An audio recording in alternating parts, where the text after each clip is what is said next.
Professor Andrea Voyer, and in the Department of Sociology and Anthropology here at Pace.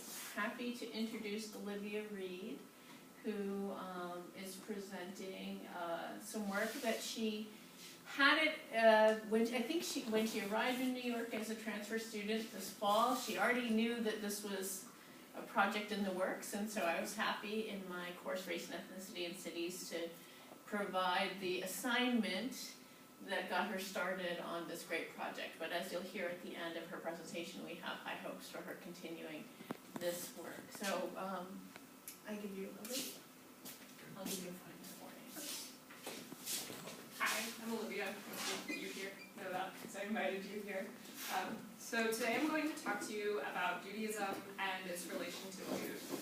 And so food and Judaism are really the two big parts of my life. I converted to Judaism this last summer, so all about that.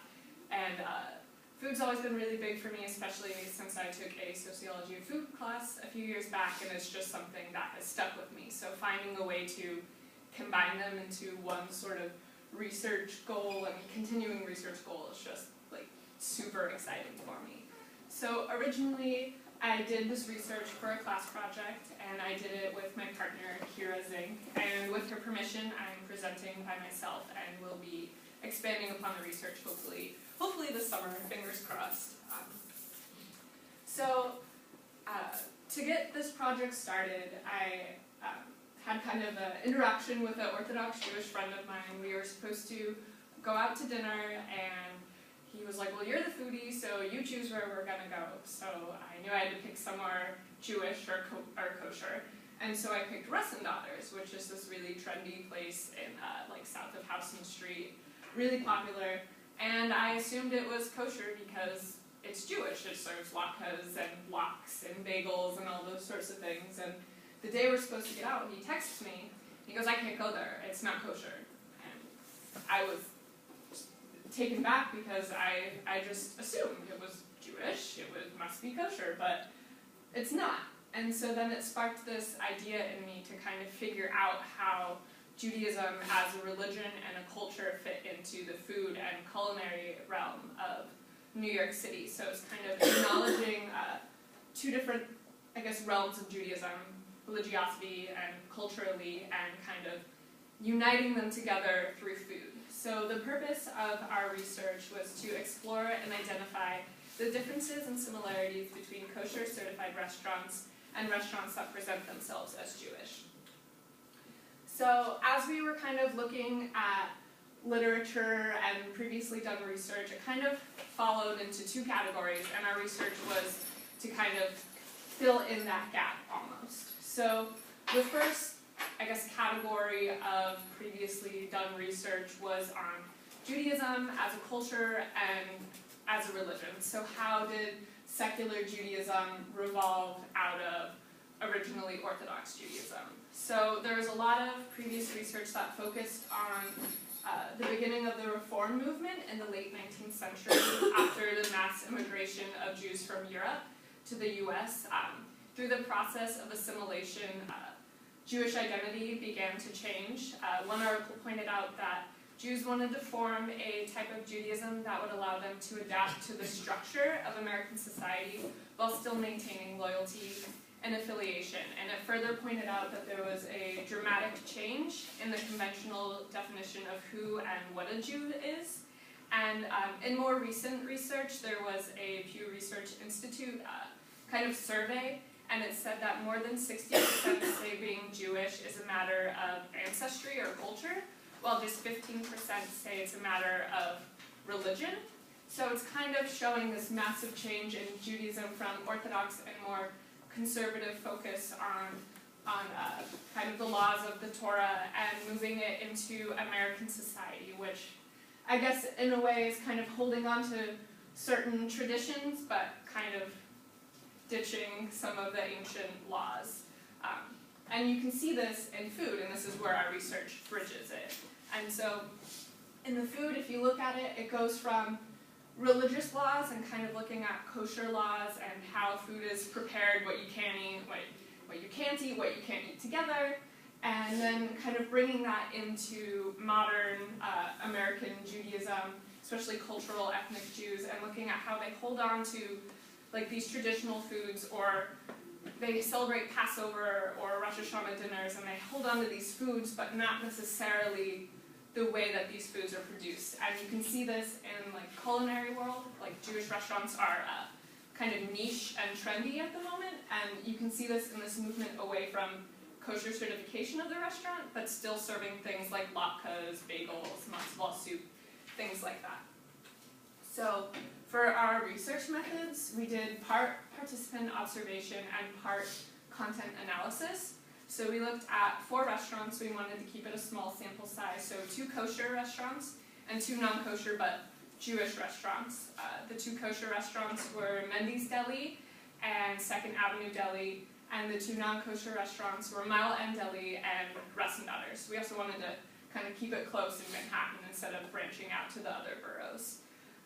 So some things that we looked at, I mentioned a content analysis, and by this I mean we were looking for patterns in the menu items on the food. So we were looking for reoccurring items, and mostly we wanted to look at foods that are known as being Jewish. So again, like latkes, matzo ball soup, things that everybody knows as Jewish. And we also, as part of our participant observation, kind of observed the customers. We wanted to see differences in ages of the customers at the different restaurants, as well as religiosity. So are the men wearing yarmulkes or tzitzit, so the fringes that hang on Orthodox Jews? And we also looked a little bit at the decor of the restaurants. So I don't have time to explain everything that we observed, but there are a couple things that I find really important.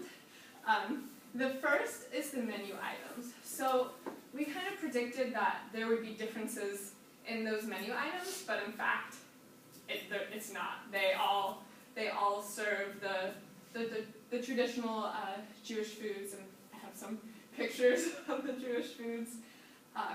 But what I found really interesting about the menu items was the price of them.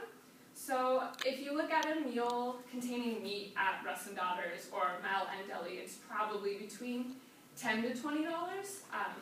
And then if you look at a meal containing meat at one of the kosher restaurants, it's probably $25 to $40. And this is because it's kosher meat. And what a lot of people don't realize is that there's a lot more like supervision and preparation in the slaughtering of the food, so it's going to be more costly. Also because it has to be certified and you have to pay for the certification. So I thought that that was really important, because although the menu items were similar, there was a difference in the price, and you could see that because it's kosher versus non-kosher Judaism, or Jewish food. And another point that I thought was really cool was in the decor. So 2 of the restaurants, one kosher and non-kosher, had slogans like written on their menus or kind of as you're entering it. And at 2nd Avenue Deli, it was keeping tradition alive. And at Russ and Daughters, it was old standards and the newly invented. And I thought that this just was the epitome of what we were trying to look for. I get really excited about it. So the keeping tradition alive at 2nd Avenue Deli, the way I look at that is keeping tradition in the way that the food is produced, and kind of big portions because everyone wants to feed their Jewish kid, you know.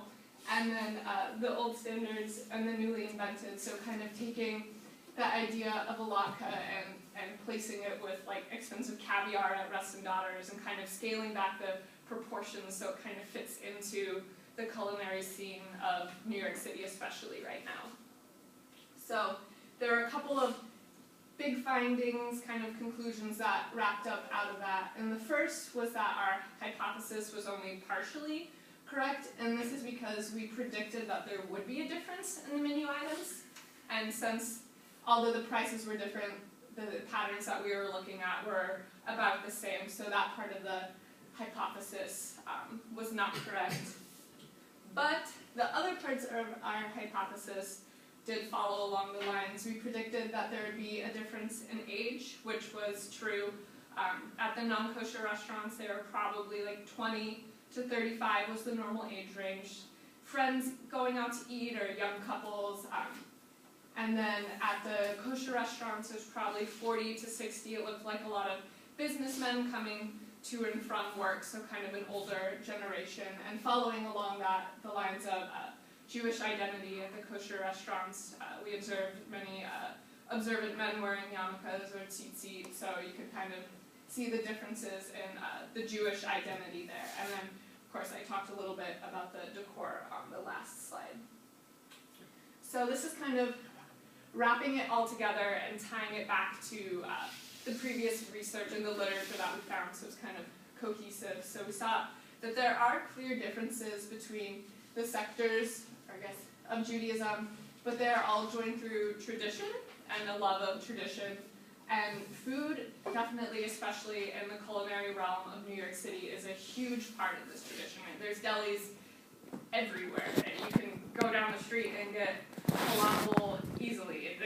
It's everywhere, and it's definitely a uniting factor. So, although the restaurants were different in many ways, there was a connection through food, and it represents Judaism's strong tie to tradition and how important that is. And although the tradition of how that food is prepared may have changed from kosher, like kashrut laws, to just taking those foods and serving them, there's definitely this tie and this importance of tradition in both religion and ethnicity side of Judaism. So, a couple of limitations. First, the small scale of our presentation. It was for a class project, so we wanted to keep the data manageable and easy for us to both kind of handle it and take and do different things and come together, so keep it manageable.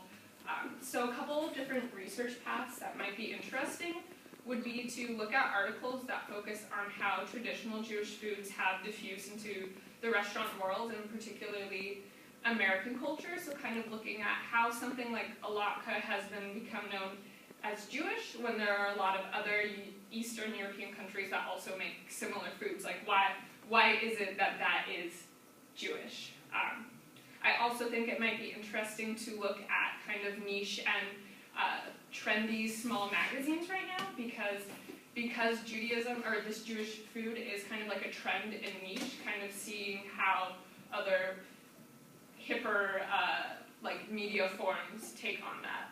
I personally hope to get to expand this research project. I definitely want to have a larger sample size to see if there are any changes in the similarities and differences once it's on a larger scale. And I'd also like to do in-depth interviews with customers and employees. And yeah, that's it. Thank you.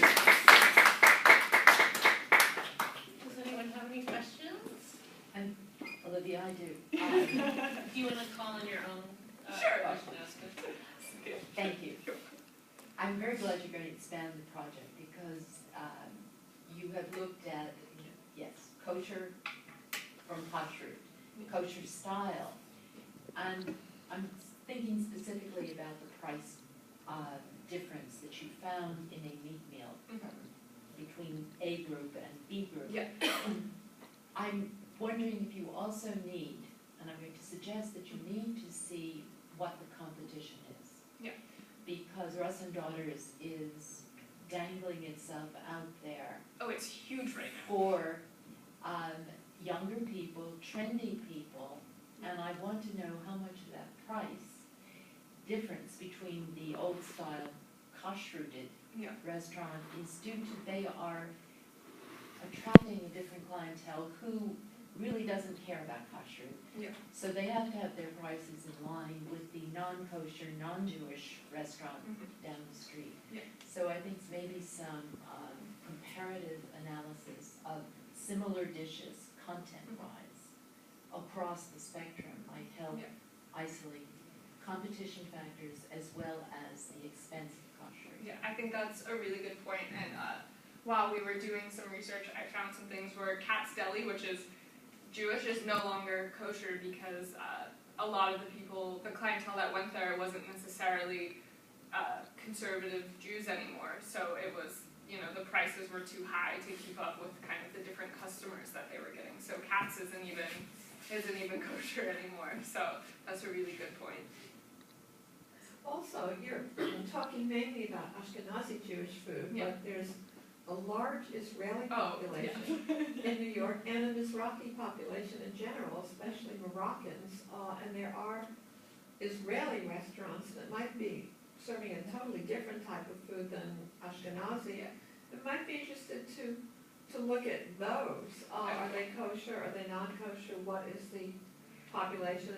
There's one just a couple of blocks from here, I think on Ann Street. Oh yeah, I go there a lot. Yeah. I've thought about that a lot. I just went to Israel this past winter break, and so now it's kind of like there's this project that I'm working on, and I'm already kind of like brainstorming because I'd like to go to Israel for grad school, or I'm kind of thinking at least I would apply to some schools, and if I were to go there, that's kind of the goal, to look at the Israeli kind of side, since I've been focusing on delicatessen kind of Ashkenazi side, so that is definitely something that's. And then just in my another mind. comment, on Lexington Avenue, there are 2 or 3 Indian restaurants that actually have kosher certificates, and they have places in the back for people to wash their hands in the traditional Orthodox way, and they are trying to attract an Orthodox Jewish clientele, and they're doing well. I mean, that's just a small niche, but there are different types of possibilities here. Yeah, no, definitely there. With Jewish food, coming from so many different places, it's kind of hard to. It's good to. That's why I kind of chose this for now, because I can focus on one thing and then eventually, hopefully, kind of look at the different strands or different places. For the uninitiated, maybe could you explain the difference, like between a restaurant getting certified kosher versus them acquiring kosher food? You know what I'm saying? How does that? I haven't looked into that completely, but it's actually so there's like several different kosher unions. Like there's an Orthodox union, so there's different kind of ways that you could go about it. And I'm not sure on the process, but I know because like a lot of foods now, you can go to the grocery store and they all have the little like U with the circle in it. That means it's kosher, or there'll be a K, or it'll say like parv on it. So it's kind of Oh, I just want to like expand on that. Yeah, no, go for it. Well, a kosher restaurant is required to have kosher food, but there's also a rabbi supervising all activities in the restaurant itself. No, that's what I was wondering. Okay. At all times? Yes, there is always someone there, and like I did. they charge a lot of money. So that's why kosher restaurants mark up their prices a lot more than like Jewish restaurants that aren't kosher, because they also have to pay his fee, and it's a lot. Because he's standing there making sure that everyone is abiding by kosher laws, and that nothing that's illegal is entering the restaurant. It goes a little further, because there are different groups of the Orthodox Jews. Yeah. So if the rabbi who comes in and certifies your restaurant is not someone whose certification is accepted by the people down the street, then they won't think that your restaurant is kosher. It has to be their rabbi. Yeah, there's different levels. Yeah. Like there's kosher, and then there's glatt kosher. Yeah. There's Can I ask a kind of a crossover question? Sure. Would something which is a restaurant which is kosher, would it be kosher for Sephardi as well as Ashkenazi Jews? well. Assuming that everyone is happy with the rabbi. Oh yeah, same thing. I would assume so, guys. Yeah. But this is tricky, because why not? Of course, Because why in not? Passover, Mizrahi that's true. Sephardic Jews, We eat rice. can eat rice. But Ashkenazis. Yeah, Will you eat guys. rice, it's, in other words, that's considered the equivalent of unleavened bread, and Ashkenazi Jews will not eat rice in Passover. Yeah. So Most there's a of the difference. kosher restaurants that I know, at least in the city, close Yeah, on they close Passover, on Well, rather than try to go, To keep the- because to keep the for those of you who are not aware of Yeah, that, you have to have a completely right. koshered kitchen It costs a lot of money. to serve kosher food on Passover. Yeah. My Ann's wife, Ann's mother, sorry about that, my wife's mother, who was Orthodox, Yeah. as far as her food was concerned, actually had 4 sets of dishes, 4 sets of cabinets, so that, because she kept meat and Dairy. anything made with dairy separate, and the same thing had to be true for Passover. Right. So she needed a huge kitchen And 2 with sinks? 2 sinks, and everything had to be completely made kosher in order to have the holiday. And most of the restaurants I know of in the city that are kosher just close on Passover rather than try to. It's like that in like Philadelphia too. I was there around Passover last year, and my friend and I were trying to get lunch, and we couldn't because there was nothing open that we could eat. So That's interesting though, because where I'm from in Long Island, there's a ton of kosher restaurants, and like a lot of them are also Persian restaurants. So they're open. Like the kosher Chinese restaurant where I'm from is open on Passover. And the Persian restaurants are also open because rather than serving bread, they usually have rice anyway, and we're allowed to eat that. So it's kind of easier for them to. Right, so it's not entirely the same. Yeah, and Chinese restaurants don't have bread or rice. I mean, they have rice, and They we have can eat rice. rice, so they're open. One thing you might consider when you get to the point of interviewing customers is asking, do they keep kosher at home? Yeah. Because, there are people who will keep, to some degree, kosher at home. Yeah. But then when they go out, they don't. Mhm. And it would be interesting to know those who are frequenting. Well, let me just say one other thing, is it'll also be interesting, what percentage of the customers at each of these categories are Jewish? In other words, I don't know, but you might find a very high percentage of Jewish customers at a kosher restaurant, but not necessarily at a non-kosher restaurant serving traditional Jewish foods. I would expect the same Yeah, thing. so the customer interviews could be really interesting. It would also be nice to see this taken out of Manhattan into some of the neighborhoods where things are different. Yeah, no, I'm definitely yeah. thinking about that. Kind of starting to already look at possible different restaurants kind of outside of have more time so I can go to more places. Can I ask an overarching question too, for, one of the things that both of these talks make me think about is this relationship between identity and religion and culture, right?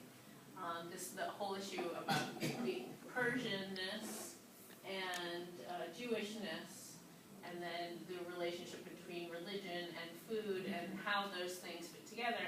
Do you guys have any thoughts on where the action is in terms of your own work? What's changing? Why are you seeing what you're seeing?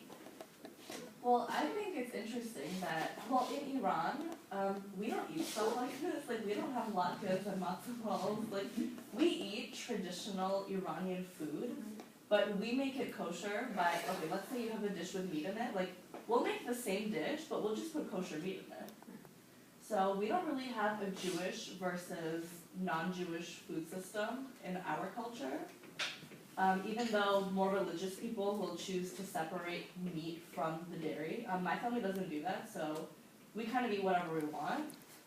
But like, Do you have pork and do you have shellfish?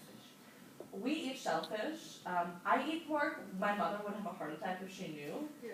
So I don't tell her. But I eat everything. My family, we're kosher at home. Like my mom will only bring kosher meat into the house, but we don't separate meat and dairy. So like we kind of all just make our own rules regarding. Do you have special foods, Iranian Jewish foods, that which you eat on the holidays that are not necessarily typical Persian foods? No. No, okay. Because the food we eat on holidays, like the cow tongue, like Right. it's a national Iranian specialty. Everyone eats it. Ashkenazi Jews do that too, by the way. Really? Yeah, Tongue, yeah. but Oh, not no. necessarily on noodles. Yeah. Yeah, like we No, just Ashkenazi Jews. yeah, like we have certain foods that we emphasize more on holidays, Right, but okay, everyone else eats them too. okay, all right. My parents came from the Ukraine, but they're Jewish, right? They lived in shtetls. That is, they lived in an area, in a village, where only Jews lived. is that something that happens in Tehran? Was the Jewish community completely integrated with the Persian community, or was there a separation? I mean, there was always. You weren't there, but I heard wasn't of it. there, but obviously, like, my mom has told me, they lived in the same town. It was usually peaceful, but it's not like here, because everyone knew who the Jews were. Everyone knew where they worked, because they all kind of worked together. And you still see that here. So, while during the Shah's regime, people didn't really bother them, but they were still their own little, Yeah. Group of people who worked together and celebrated the same holidays and went to the same synagogues.